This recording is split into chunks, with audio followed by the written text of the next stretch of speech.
12 vite në opozit, si le ta themi justifikon këto para të derdhura vetëm për një kontratë?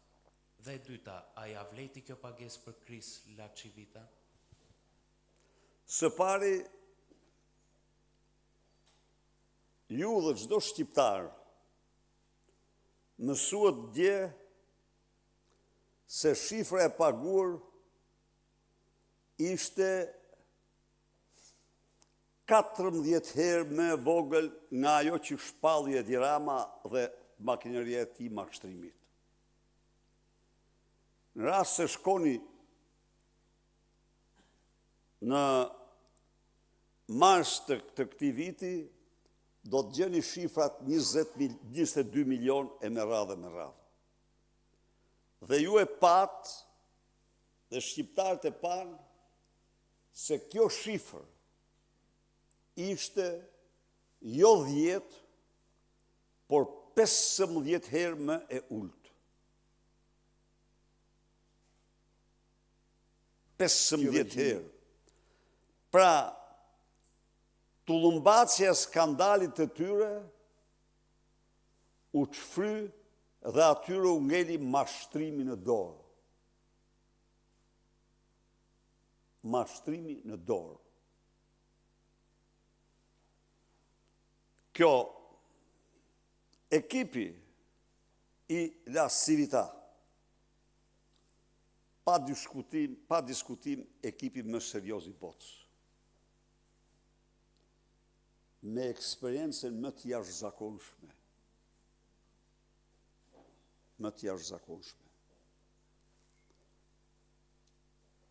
Por dhe bëri më të mirën e mundshme. Dha një ndihmë jashtëzakonisht të çmuar. Organizoi një fushat që shqiptarët se kishin parë kur më parë. Por ekipi i tyre nuk ishte përgjegjës për diktaturën autoritare të vendosur në Shqipëri nga Edi Rama. Jo. Me që jam këtu dhe më bërë këtë pyetje, unë shtoj disa pyetje, jo për ju vetëm, për çdo qytetar shqiptar. Cili do ishte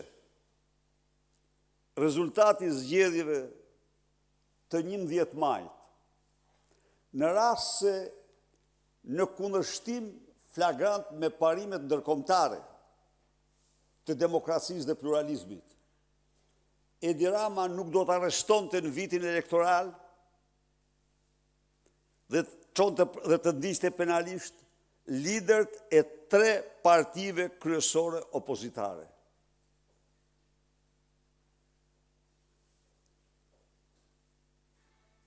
Cili do ishte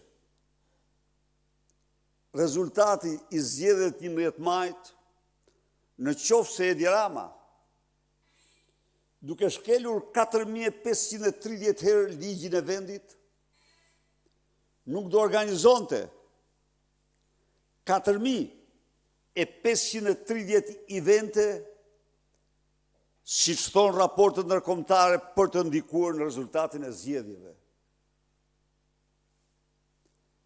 Cili do ishte rezultati i zgjedhjeve të 11 majit në rast se Edi Rama nuk do të përdorte të gjitha rezervat, burimet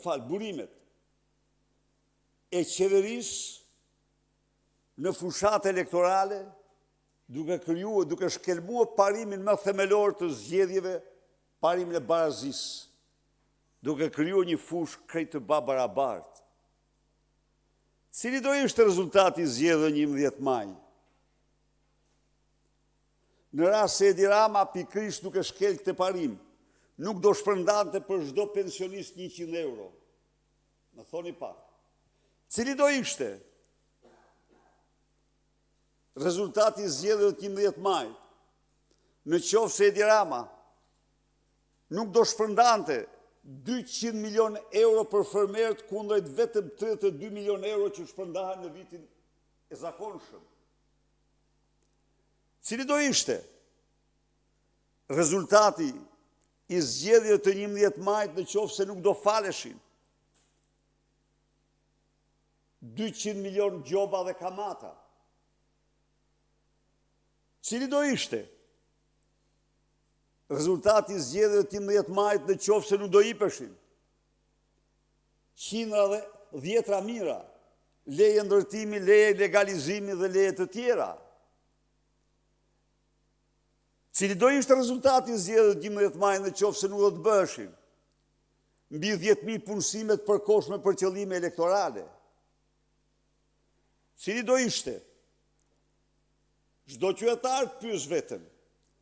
Rezultati i zgjedhjeve të 11 majit në qoftë se nuk do hipeshin licenca për të mbjellë kanabis në 28.000 hektar në mbarvendin kundrejt 200 hektarëve që lejon ligji?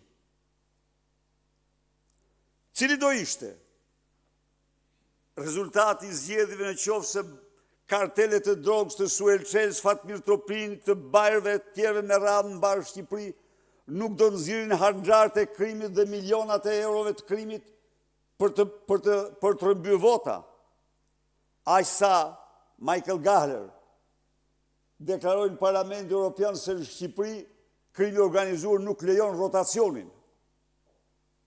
Cili do ishte rezultati i zgjedhjeve të 11 majit në qoftë se 90% të mediave nuk do të këndonin melodinë e qeverisë dhe artikujt, editorialet dhe lajmet nuk do të dystonin me qeverinë?